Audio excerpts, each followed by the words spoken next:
भाइयों, कल 8 बजे का कॉमेडी शो देखा कि नहीं दूरदर्शन पर? उस शो में आपने एक कलाकार देखा होगा जिसकी बॉडी लैंग्वेज देखकर उसके भक्तों को महसूस हो गया होगा कि अब जहाज डूबने वाला है। 56 इंची सीना अब मिम्याने लगा है। कल देश के नाम जो संबोधन दिया गया उसमें निचोड़ ये निकला कि घोषणा ही घोषणा करने आए थे श्रीमान जी, और 2 श्लोक की एक एक लाइन बोलकर निकल लिए। अब उनके मनोरंजक भाषण की कुछ बात आपको बताता हूं साथियों।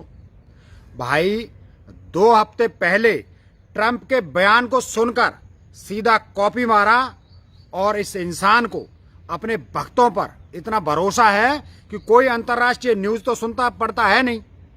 सो जो भी ये बोलेंगे, इनके भक्त इसे आविष्कार, चमत्कार और ब्रह्मांड का पहला ज्ञान समझकर पी जाएंगे। लेकिन ये हाल सिर्फ इनके भक्तों का है, अपना नहीं। भाइयों, कल 2 बार बोले श्रीमान जी कि शास्त्रों में ये कहा है, वो कहा है, फिर पूरे भाषण में एक ही गाना गाते रहे, आत्मनिर्भर बनना होगा, आत्मनिर्भर बनना होगा। तो भाइयों, अब शास्त्रों की बात है तो शास्त्र भी ये कहते हैं कि कृषि निरा वही चतुर सुजाना, जिमी बुध तजी मुहम्मद माना। मतलब कृषि ही सबसे बेहतर व्यापार है और इसे करने वाला ही बुद्धिमान माना जाएगा। उसका कारण है कि विश्व कृषि प्रधान व्यवस्था से चलता है। और दूसरा ये कि दुनिया इस महामारी के बीच एक सच जान गई है कि आप विपत्ति के समय कुछ भी करो या ना करो, तो भी भोजन तो 2 टाइम जरूर करोगे। इसलिए भोजन का व्यवसाय ही 12 महीने 30 दिन चलता है। अच्छे बुरे हर समय में चलता है, अमीर गरीब हर घर में चलता है। इसीलिए आत्मनिर्भरता की जो लच्छेदार बातें ये बोले हैं वो सिर्फ ट्रंप की कॉपी है, क्योंकि इस समय दुनिया का हर देश अपने ही देश में उत्पादन बढ़ाएगा, अपने ही देश के नागरिकों की मदद करेगा और अपने ही देश की कंपनीज को सहायता करेगा, क्योंकि आज दुनिया के हर देश को अपने ही नागरिकों की कीमत समझ में आ गई है। तो ये आत्मनिर्भरता का गाना इनका खुद का लिखा नहीं है, ये साबित हो चला है। अब बात करें इनके दूसरे ज्ञान की, जिसमें एक लाइन बोली, सर्वम वंशम सुखम। मतलब ये बताया कि जो वश में है उसी में खुश रहो। अब इस बात का मतलब भी साफ जाहिर है कि भाइयों, अब जो मिल रहा है उसी में खुश रहो। सरकार से कोई चमत्कार की उम्मीद मत करना। दोगुने भाव में हवाई जहाज की टिकट बेचकर लोगों को भारत लाना, फिर भारत में 4 गुना किराए में ट्रेन में घुमाना, इसी बात का संकेत है कि सरकार के भरोसे मत रहना। सरकार खुद भूखा मर रही है, इसलिए धंधे में लग गई है। अब आप अपना रोजगार खुद देखो, इनसे उम्मीद मत करना। अब बात करें इनके तीसरे ज्ञान की, जिसमें कहा है कि हमने 5 स्तंभ मजबूत करने हैं।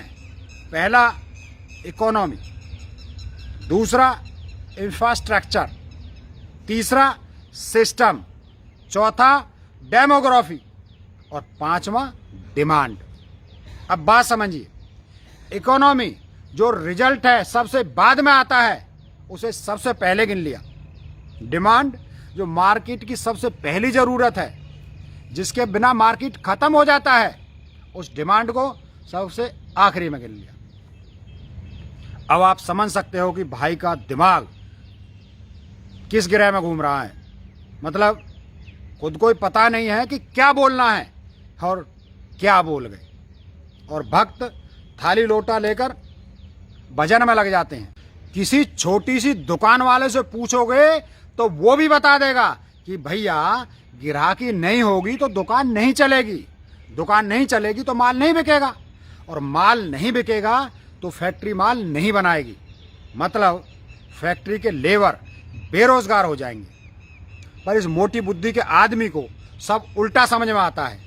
ये पहले फैक्ट्री खोलेगा, फिर दुकान खोलेगा, फिर ग्राहक ढूंढेगा, तब फैक्ट्री और दुकान का खर्चा इनका फूफा भरेंगे तब तक।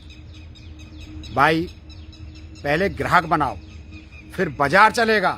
खैर, दिमाग वाले से समझदारी की उम्मीद करना चाहिए। अब इनके 2 वाक्य पर ध्यान दीजिए। देश के विकास में मजदूरों के पसीने की खुशबू हो। पिछले लगभग 2 महीने से मजदूरों के, उनके मासूम बच्चों के, बूढ़े माँ बाप के माथे का पसीना खून के आंसुओं में बदल गया। और कितना पसीना पियोगे मजदूर का? जब पसीने की जरूरत पड़ेगी तो मजदूर याद आते हैं और कर्जा माफ करोगे अमीरों का। गरीब एक टीवी फ्रिज फाइनेंस करवा ले तो उसकी किस्त के लिए बैंक वाले सीने पर चढ़ जाते हैं, लेकिन अरबों रुपए का गबन करने वालों को विदेश में छुपा देते हो। ये दोगलापन अब जनता के सामने आ गया है। अब ये ढोंग अपनी घरवाली को दिखाओ जिस बेचारी ने कभी कोई सुख नहीं देखा। कुछ दिन उसे तुम्हारी हरकतों पर हंसने का मौका मिल जाएगा।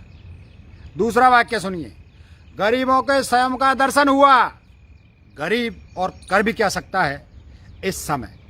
तुमने तो मध्य प्रदेश की सरकार के लालच में पूरे देश से 1 महीने तक कोरोना के सच को छुपाए रखा। तुमसे ज्यादा ताकतवर देश रूस, इटली, स्पेन, फ्रांस, जर्मनी, इन्होंने 15 फरवरी से लेकर 15 मार्च तक लॉकडाउन कर लिया था। लेकिन गरीबों का संयम देखने के लिए श्रीमान जी ने 23 मार्च तक देश को कोरोना के भयानक खतरे में जाने दिया। और जब पानी सर से निकल गया तो बिन बताए सीधा 21 दिन लॉकडाउन थोप दिया। फिर मौत का डर दिखाकर अपनी नाकामी और लालची छुपाने के लिए नए नए ड्रामे करवाए जनता से। ये गरीबों का संयम नहीं, आपने अपना अंत देखा है।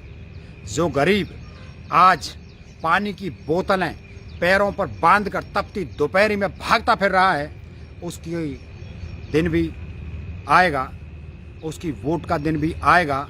उस दिन आपकी औकात दिखाई जाएगी। 2 साल के बच्चे को सीने से बांधकर जब कोई गरीब माँ 1000 किलोमीटर के सफर पर निकली थी, तब उसके मन में क्या बीत रही थी, ये तो मैं वोट के दिन बताया जाएगा। जब एक कमरे में 15 लोग बंद रहने के लिए मजबूर थे और खाने के लिए 4 रोटी का आटा नहीं था, तो उनके दिल पर क्या बीत रही थी, ये वोट के दिन बताया जाएगा। जिसके पास एक टाइम का राशन खरीदने के पैसे नहीं थे, उससे ट्रेन के टिकट के पैसे लिए गए। जिसके पास 200 रुपये भी नहीं थे, उसके साथ आपने 3000 रुपये की ट्रेन टिकट का धंधा किया। ये सैकड़ों किलोमीटर का पैदल सफर तुम्हें बहुत महंगा पड़ेगा, बहुत महंगा पड़ेगा मोदी जी। 20 लाख करोड़ जो 2 सेकंड में बोल दिए, उसका हिसाब भी चाहिए। आए कहां से और गए कहां से? एक एक पाई इस देश की है, इस देश पर कर्ज है। तुम तो झोला उठाकर निकल लोगे, कर्ज में डूबे रहेंगे देश के गरीब आदमी। गैर जरूरी बुलेट ट्रेन चलाओगे अपनी शान के लिए, और 50 साल तक कर्ज चुकाएगी गरीब जनता। तुमने जो 15 लाख हर भारतीय को देने का बोला था, 2 करोड़ रोजगार देने का बोला था, उसकी बात करो। ये नए नए ड्रामे से अब जनता का दिमाग पक गया है। अब हिसाब की बारी है। 6 साल से तुम क्या गोल खिला रहे हो, उसका हिसाब करने का टाइम है। इसलिए संभल कर चलना, क्योंकि शास्त्र कहते हैं, बैरू ना कर कहूँ सन कोई, राम प्रताप विषमता खोई। मतलब जब तक मन में राम नहीं होंगे तब तक समता नहीं होगी, और जब तक समता नहीं होगी देश में समृद्धि नहीं होगी। इसीलिए आत्मनिर्भरता लानी है तो देश में प्रेम, सद्भाव और एकता की मैन्युफैक्चरिंग करनी शुरू करनी होगी। इसके बिना सब बेकार है, सब बकवास है। और ये ध्यान रखना कि अब बहुत कठिन है डगर पनघट की।